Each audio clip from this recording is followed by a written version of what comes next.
Have you ever wondered how your gadgets magically connect to the internet without any wires? Wi-Fi is everywhere these days, but have you ever stopped to wonder who invented it?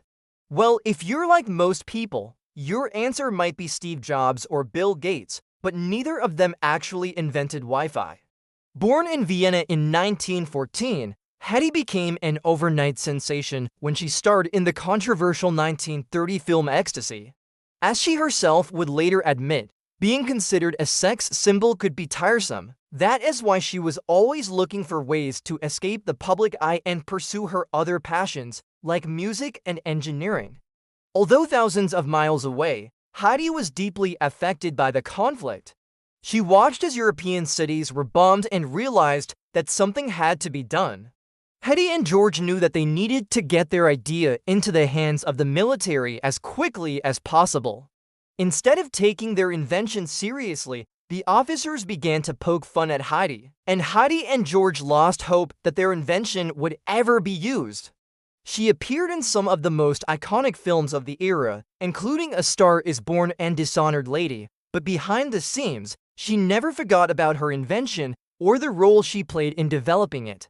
She continued to attend inventors' conventions and talk up her idea, hoping that someone would finally take it seriously. Finally, in 1945, Germany surrendered and the war came to an end. Hedy and George were overjoyed, but they also felt a sense of disappointment. Take a moment to think about Hedy Lamarr and the role she played in making it possible. And if you enjoyed this mini documentary-style video, we've got lots more where this came from. Just search for more on our channel. Thanks for watching. See you next time. She was a true pioneer whose invention changed the world, and her story is a reminder that women have been at the forefront of technological innovation for decades. So here's to Hedy Lamarr, the woman who invented Wi-Fi and showed the world that anything is possible. They knew that their invention could have saved many lives, but it had never been used. Telling her to go back to being pretty and selling war bonds. It was a long time coming, but it was well worth the wait. Hedy died in 2000, but her legacy lives on through her invention. Her work laid the foundation for many of the technologies we rely on today, such as Bluetooth, GPS, and Wi-Fi. And her story is a reminder that sometimes the most important inventions are the ones that go unrecognized for years. Feeling humiliated and frustrated, her frequency-hopping system was perfect for the new era of communication and could be used to develop everything from computers to GPS systems. But despite its potential, no one seemed interested in pursuing it. Hedy was beginning to feel like her invention would never be recognized when suddenly, in the late 1990s, things began to change. Hedy and George dropped their efforts to get the Navy interested in their invention and went their separate ways. Suddenly, everyone wanted a piece of the action, and she was offered millions of dollars for her invention. But Hedy wasn't interested in making a quick buck. She wanted to see her invention used to improve the lives of others. She refused all offers and instead chose to continue promoting it for free. Hedy returned to Hollywood, where she continued to act, while George moved to New York and composed music for films and Broadway shows.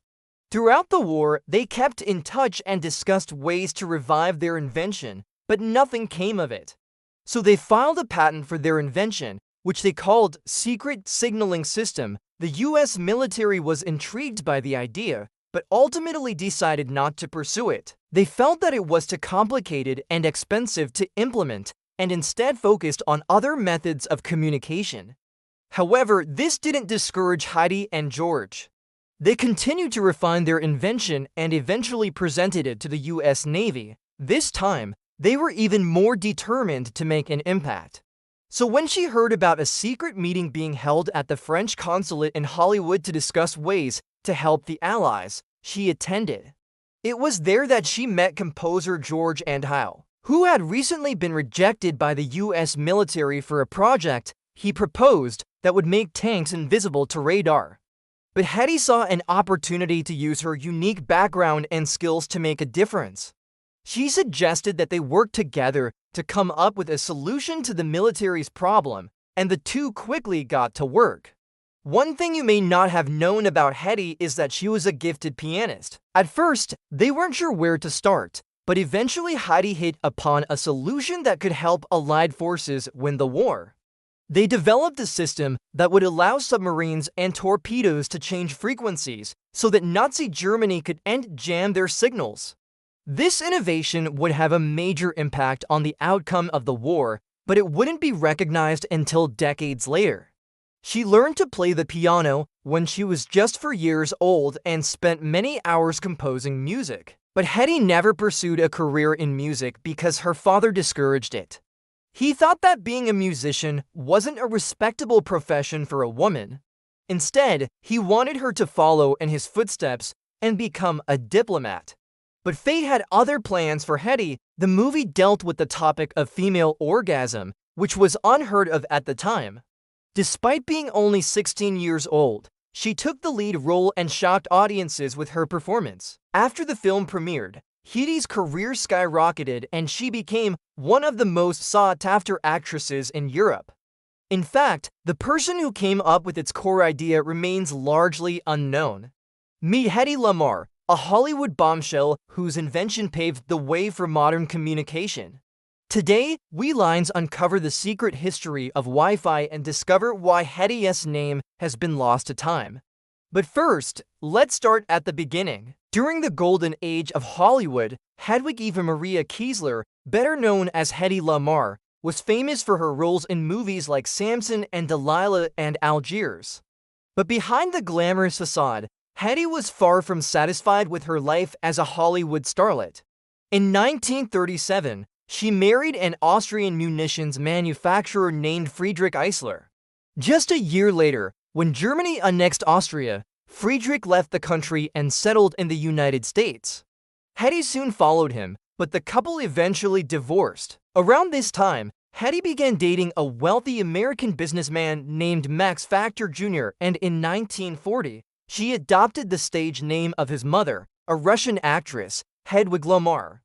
With her new name in place, she signed a contract with MGM and began appearing in several films throughout the early 1940s. But even as her acting career reached new heights, Hedy's thoughts were elsewhere. On September 1, 1939, German troops invaded Poland, marking the beginning of World War II. After hitting it off at the meeting, Hedy and George began brainstorming ideas. As tensions grew between the United States and Nazi Germany, unfortunately, the Navy's response was less than ideal. Meanwhile, the war raged on, and the Allies faced many challenges as they tried to defeat Nazi Germany. It seemed as though the conflict would never end. In the years following the war, Hedy's acting career took off and she became one of the biggest stars in Hollywood. As the Cold War began and the United States and Soviet Union raced to develop new technologies, Hedy's invention became increasingly relevant. As the internet and wireless communication technologies grew in popularity, Hedy's invention became more valuable than ever. Finally, in 2002, Hedy's hard work paid off when she was awarded a patent for her invention. Next time you connect to the internet, so what do you think? Was it surprising to learn that Hedy Lamarr invented Wi-Fi? Let us know in the comments below.